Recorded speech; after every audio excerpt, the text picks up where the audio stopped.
Hey there, welcome to our AP Legal Zone podcast, brought to you by AP Lawyers. We are your top fix for all weekly law updates, including family, immigration, wills, and estates law. Just a friendly reminder, we are not your lawyers, and everything contained in this podcast is for entertainment purposes only and not to be construed as legal advice. Be sure to subscribe to our podcast so you can stay connected with any updates and get notified about our new episodes. Hello,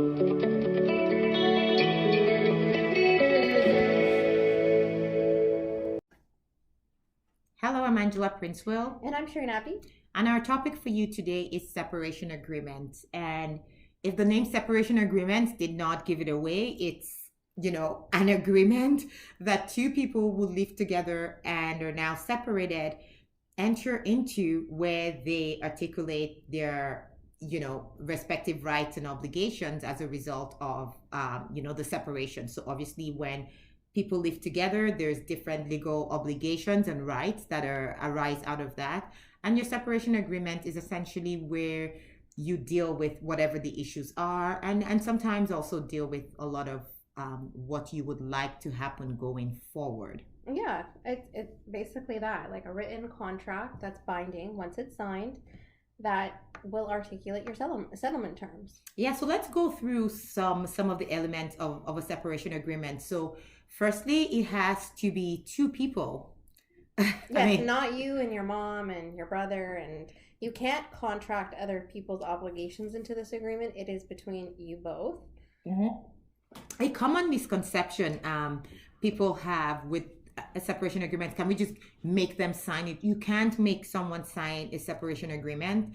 And often people come to our firm and they want us to just do a separation agreement and give it to the other person. Anyone who knows me know I'm very particular about efficiencies. It's just the way I am.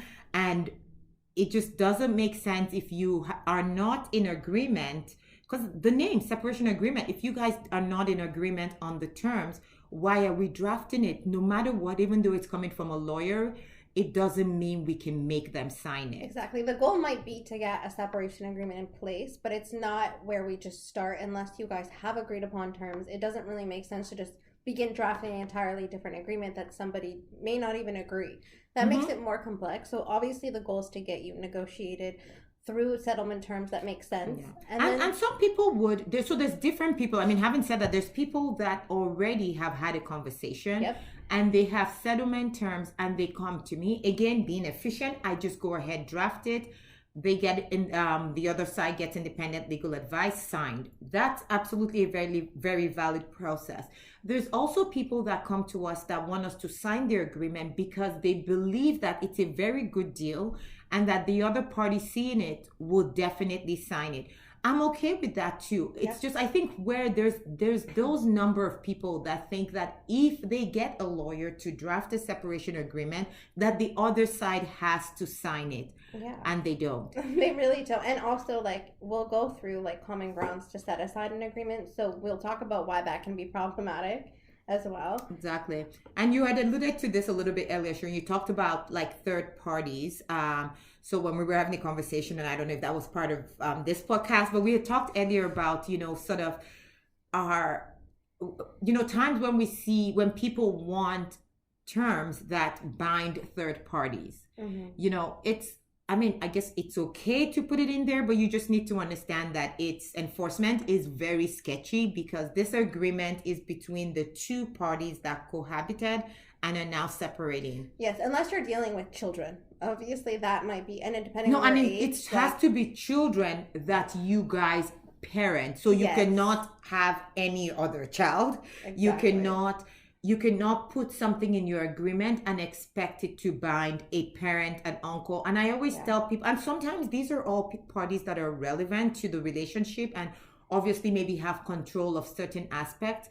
And what I tell my clients is you need to draft it, and again, this is why we always obviously prefer lawyers drafting it, because we would draft it in a way that it ensures that the obligation rests on the parties. Yeah. Not just vague terms about what somebody else that's not a party to the contract did, even if they were part of the negotiation and agreed. It has to be the two people that cohabited that are entering into this agreement, and whatever is binding is only binding really on them. So there's ways to include third parties, but it has to be done properly. Of course, like if there's like third party, like as in like maybe directing the real estate agent, or sorry, the real estate lawyer for the sale proceeds of your home, that is okay. Like that's something that's enforceable, pursuant to an agreement, of course.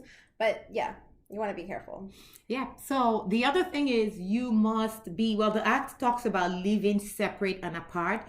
And I try to stay away from that term because sometimes people think it means like they have to physically This is a very common separated. So you are separated the day one of you has decided and somewhat communicated it to the other person that you're no longer together. And even though you may have false hopes, and that's a whole separate podcast that I'm sure we've done already, what's living separate and apart. And if we haven't, then this is a promise that we do have to do that because it's a whole huge and complex area of law when we're talking about living separate and apart. So you must be separated. Yes, but that doesn't mean you have to be physically separated in the terms of like being in a different residence. And I think that's common misconception is that doesn't mean that you're not separated. It just means it still means that you're separated, but living in under the same roof. So it's okay to live under the same roof so long as you guys are no longer perceived to be together and you've made that very clear. Yeah. Okay, so what can you include in your separation agreement? So a variety of things. And that's the interesting part about separation agreements. They really can cover should cover everything relating or arising out of your separation. So that includes parenting, property, support arrangements, child support and spousal support, life insurance, home proceeds, the sale of the home, like so many different aspects. Who has possession of the home in the meantime, who pays for what in the meantime, estate rights, benefits. The beauty of separation agreements is you can be a lot more detailed in a way that you cannot be in a court order. Exactly. So yeah, there's certain things we can't just write in a court order. I mean, most separation agreements are at least 11, 12 pages, and that's very short. Like that's a very short, exactly. Like for the simplest of things, there is no. But even for the most complex cases, you would not find a 12-page court order. It's very unlikely. I mean, I'm talking about the order itself, not the judge's reasons for decision that comes after a trial, but in terms of the order itself, it's never as detailed. So a lot of people prefer separation agreements because we can articulate a lot more. Especially if you have children, because there's parameters that you can follow with, like a schedule, pickups, drop-offs. You can be very detailed. And things that probably are not the most appropriate to put in court orders, you can put them in a separation agreement. And there can be nice guiding parameters between the parents and the parties themselves. The one thing that we didn't mention were partial and final agreements, like so the differences. So for example, if you could have a separation agreement, let's say maybe you guys aren't settled on all of the issues, you can have a separation agreement that deals with maybe one or two issues on a final basis, or maybe an interim parenting schedule, a separation agreement maybe dealing with temporary issues until you enter into a final agreement. Yes, I'm a fan of partial agreements because when I find that sometimes we agree on certain things, and if we don't log those in, then one issue could just undo, hours of negotiation. So if it's not interrelated issues, then I really, if they're very separate issues, then I like to enter into partial agreements so that all our eyes are on the ball and we're focused on the things that remain outstanding. Interim agreements, say no more, because I'm not a fan. If my client is the support recipient, you're not going to keep us for a year negotiating. Let's sign an interim agreement. You get whatever, if it's the tax deductibility, if it's things like that, that's the concern. Let's do an interim agreement. So sometimes I get people that come to me and they've been separated for a while and they've been negotiating to no ends with their partner on their own. And, they agree on some things and there's one thing outstanding, and it's like they're almost held hostage over that one thing. And there's really no justification for it. Yeah. And then in the effort of just keeping the momentum going, if there are things that you guys, settle on, obviously having a partial agreement in place makes sense. Like, for example, the matrimonial home. Let's say, you want to figure out what the division of, like, it's jointly owned, and you want to figure out what the division of the proceeds are, but that's something that needs to take place before maybe all of the other issues. Like, you can enter into agreement on just dealing with the sale and the closing of the home. Exactly. So, let's talk about the effect of reconciliation, because I have had clients, and I've also been the one on the other side, where the clients don't want to sign the separation agreement because they're hoping for a reconciliation, right? In some cases. So I have had to say this to the other. I mean, I recently had to say this to my client's husband and his lawyer in the context of a meeting, and I said, there's no point to dragging this on. You're allowed to reconcile. There's nothing signing the separation agreement. It's not your divorce. I think I should just make that clear here. Yes, it doesn't mean like having that agreement will be displaced in the event of a reconciliation. Yeah, well, no, you said it the other way, right? It doesn't prevent. It doesn't mean that. It doesn't mean you're divorced. So once you reconcile, if you do reconcile, the common law rule is if you reconciled and it's 90 days or less, the separation agreement remains valid. If you've been separated for over 90 days, then the separation agreement becomes void, but whatever payments have been made, so you're not going to be called on to repay the support payments that you've made and things like that. So you guys keep whatever financial exchanges have happened, but then the separation agreement is null and void. So I say this because for some people, they're still nursing that hope and things like that. And they need to, and it's almost like once we sign this, it's completely over. And I mean, that's what we hope. If you guys are at this point, I mean, but love is a beautiful thing. And if you guys do reconcile, just, realize that the agreement could be null and void. And if it's less than 90 days, then just don't worry too much. All the terms of the agreement would continue in force. Again, the topic of reconciliation is a whole huge topic. There's a lot that can arise from that area. We've had issues with, reconciliation and division of properties like pensions. And, Sherine talked about the matrimonial home being sold. Well, what happens if you've paid out someone half and now they're back in the home? So it could be it could be a very complex area. So much as, being a romantic to some extent, I'm saying, well, you can reconcile even though you signed your agreement. Please seek independent legal advice, because there's a lot of consequences that can flow out of reconciling after you sign that separation agreement. And some that you probably didn't intend. So that's probably something you want to look into for sure. Yeah. So sure, you want to take on dispute resolution option. So when there's a dispute about this perfectly crafted separation agreement. Yeah. So what the beautiful thing about a separation agreement is, if there is a reviewable or variable term in your agreement, or if it may be a parenting related dispute, there is usually a dispute resolution section that will outline how you deal with that dispute resolution. So like how you deal with that dispute. So for example, if maybe an issue comes up with parenting, related to maybe the children's school, and neither of you agree, there will be parameters in your agreement that will help you navigate what you do in that event. So it may be to go to a parenting coordinator. It may be to engage a mediation or arbitration process. And it may be just to commence an application.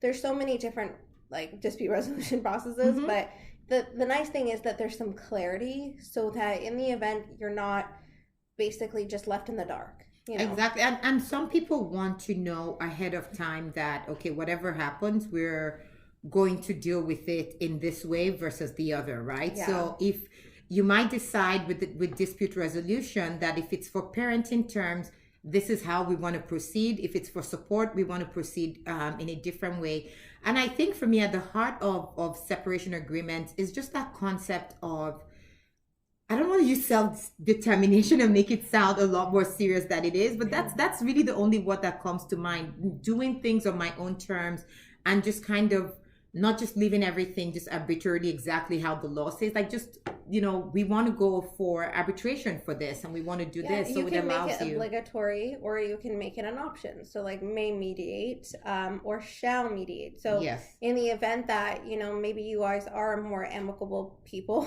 and are able to work together, it makes sense maybe to use the mediation process. Or even with and sometimes you can also name the mediator. So the beauty of that is, name 3 in the event that one of them is not available. Act. Yeah. So there's so much creativity and flexibility in drafting agreements, which is why Angela and I both love them. And parties like them too, because they allow them to articulate their settlement terms and their concerns as well. Yes.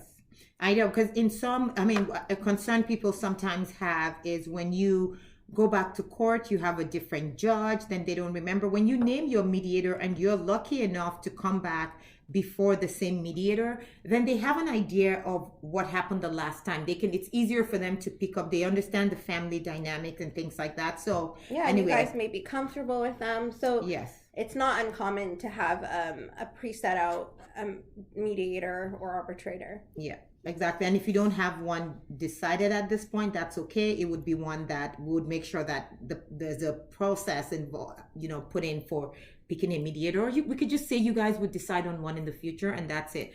But point is, you can even, what I also like is sometimes I have clients that are religious and they want their disputes dealt with by their imam. That's something that I cannot put into a court order. Yeah. I can put in and in some cases there's reasons for it. This is probably the person that was involved when you got married, has helped you guys negotiate this dispute, and you want to go back to them. It can even be that you guys will engage, even like if there's parenting, that you'll engage in maybe like parenting counseling or something. Like there's so many different avenues to approach, and it's really interesting.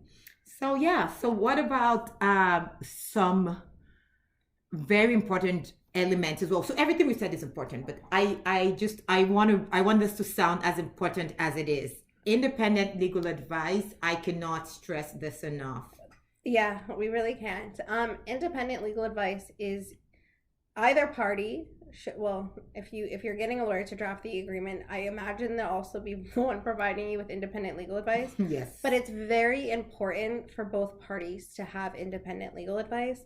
And that just essentially means that each party has had their own respective lawyer or a lawyer consult with them as to the terms of their rights and obligations arising out of the separation by reviewing the agreement itself and obviously being aware of the applicable legislation and how that impacts them, and just basically advising their client. And the reason it's so important is because it's probably the most common ground to set aside a separation agreement. Yeah. The number of times people would say they did not understand that by saying, he told me this was this, or she told me.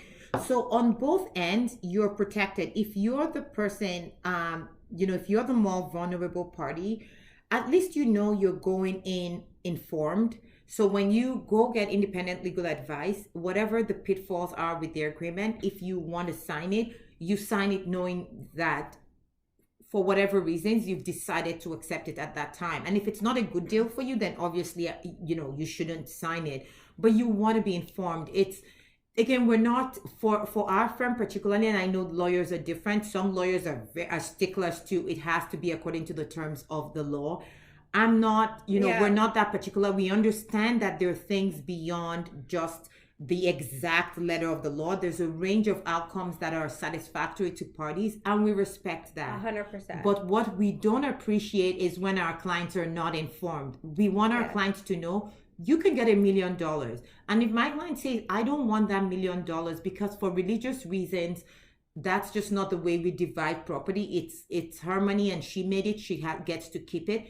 I would respect that. But without independent legal advice, then if that client comes to me in the future, I'm going to be saying we're setting aside this agreement because, Especially when maybe like my client's getting a great deal, not just maybe, but anytime I strongly suggest that the other party gets independent legal advice, and even more so when it's a great deal for my client, because you want to make sure that that agreement is upheld. You don't want any unintended consequences. And there's nothing to say that there's 100% never a chance in hell that that agreement is going to be set aside, because no one can predict that. There's always going to be a lawyer that says, yes, let's set this aside, and use every ground in the book to make that happen. And you definitely don't want to be caught up in such unnecessary legal fees and legal disputes that can take so long to resolve, rather than just, honestly, it's such a cheap thing to do to save such.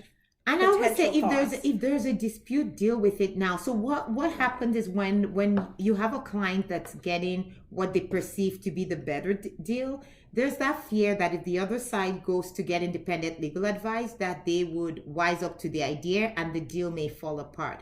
And I say, while that might be the case, you want to deal with it now than later. It gets more expensive later because, getting a document for 2016 from 2021 is difficult enough as it is. Imagine if you're separated in 2021 and then an issue comes up in 2040 or something, right? Yeah, and depending on the claim, there's no statute of limitation for certain claims. So it really can be something years down the line that you never anticipated. Someone coming after you for maybe spousal support. Exactly. Someone maybe losing their job and them never getting, independent legal advice on a spousal support release is pretty crucial.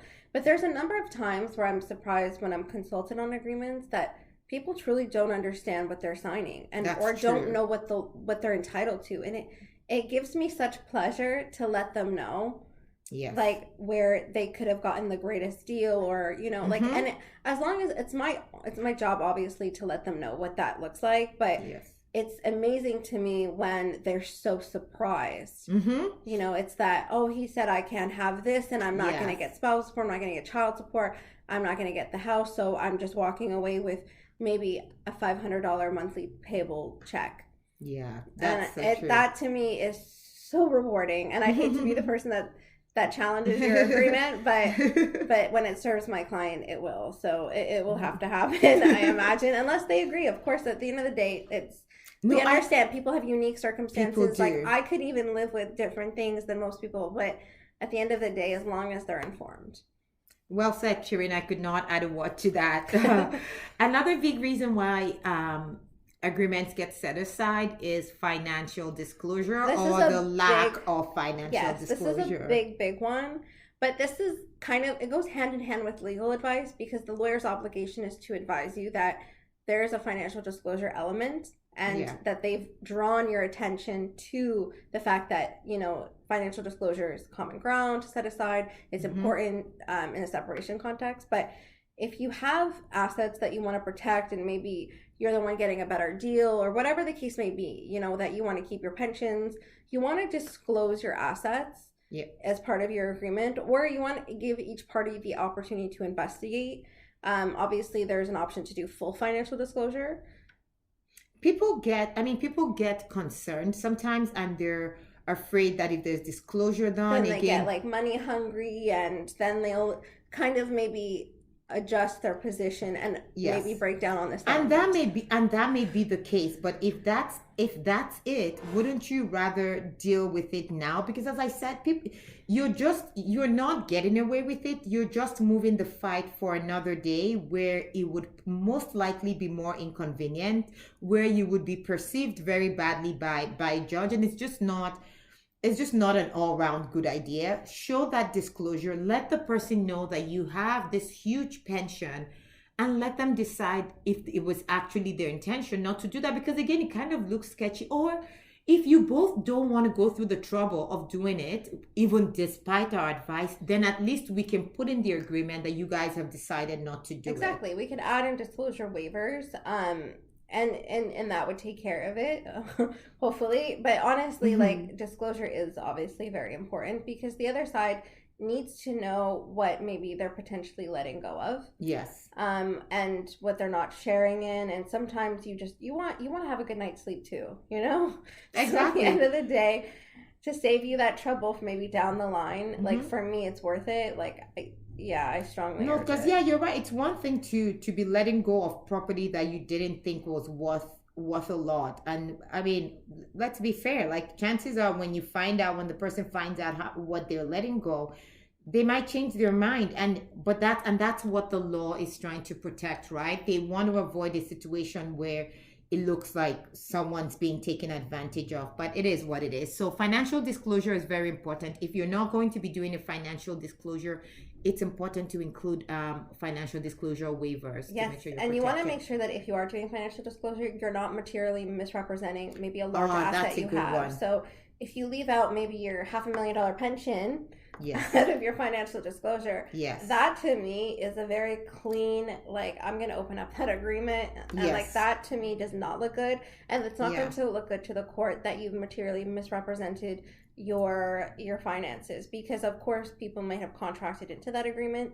under the false pretenses, and that's Yes. obviously a common ground to set aside the agreement. Absolutely. Absolutely.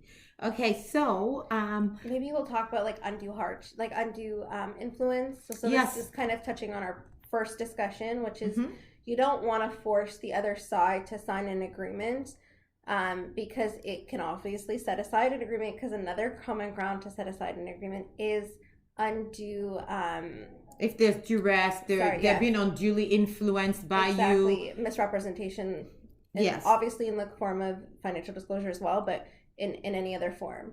So you definitely want to know. So and you don't definitely don't push- want to force someone. Don't so like, force someone to do it. And there's times. So an example. Well, this would apply mostly to marriage contracts where it's like, okay, you're making them sign this almost at the very last minute before the wedding. Now there's a fine line between where the lawyers have been involved and it's just happens that the timing of the signing happens around there, but where someone's just like shoved a marriage contract right on the day of their wedding, and like they're walking down the aisle, like, and they feel pressure to sign because it's either that or the whole world says that the wedding isn't going through. Like, I know I'm being extreme with my example, Yeah, and like God, I maybe- hope nobody does that, but you know what I mean. I'm trying to make a point. yeah, like maybe like more of a red flag for like our separation agreement would be if you signed a separation agreement very, very close to your date of separation. And I'm saying within that same week. And I get like people get, like they get terms in place, but it's going to look like, okay, was there maybe an element of, undue influence and duress on the other side? Because that's such a short amount of time to resolve a lot of different residual issues. Or even in cases where there's a power imbalance, for example, yes, that's and, like, a huge domestic concern. violence concerns. Yes. That's obviously a common Because if you're consideration. living, if a person is completely dependent on the partner for support or whatever, and now all of a sudden they're separating, and you have no way of providing for yourself financially, and the only way forward is to make sure that you sign this agreement. Of course they're going to sign, right? That's duress, leaving for you sure. like hostage to sign an agreement. Yes. So you definitely want to look out for that consideration. And I mean, having said that, sometimes that's not the intention of the person who I'll say the more powerful party, a person in the party. Maybe they just want to move on with their lives, and they're like, well, I'm an A-type personality, and I mean, I can almost see myself being that kind of person saying, well, you know what, we've been separated a week, let's sign this, let's move. But it's not the best. Give them time, let them go get independent legal advice. If financial disclosure needs to be done, let it be done, and then let them take a breath, and if they want to sign, they sign. Yes, and be mindful of your communications too. So if you're sending a text message, like if you don't sign this right away, like be very mindful all of this may come back. So, Yes. You definitely don't want to make it look like you're forcefully telling someone, or, basically making them sign this agreement, because that might not work out for you in the end. They may take the deal you're giving them now because they're in a bind, but when they're in a better position, they could come back and, Goodbye to your nice exactly. rest. Exactly. So now when you're dealing with, so I think this is a nice way to segue actually into special parties, right? So we just talked about duress and situations where there's a power imbalance, domestic abuse and things like that. But what happens where you're dealing with a party that's mentally incapable? So if they already had a power of attorney in place and not, and their attorney isn't the partner they're separating from. Yes, that's probably very important. I mean, yeah.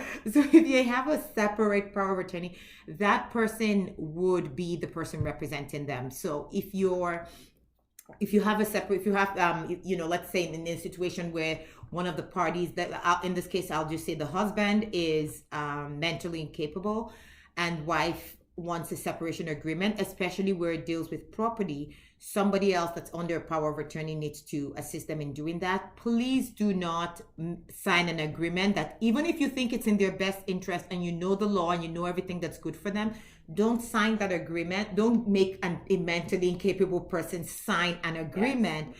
Without them having a power of attorney or without involving the office of the public guardian and trustee. Yeah, and the appropriate power of attorney, because exactly. Because if it's power of attorney for personal care, then that's not going to work. That won't help you for property. So you definitely want to look out for that. No, people, because if not, then it gets set aside, right? So you have this perfect agreement, and then now this person is found to be mentally incapable. When even with the involvement of the public guardian and trustee, the court needs to approve the separation agreement. And if you've ever done a separation agreement or negotiated anything with a mentally incapable person, you have to remember that patience is key.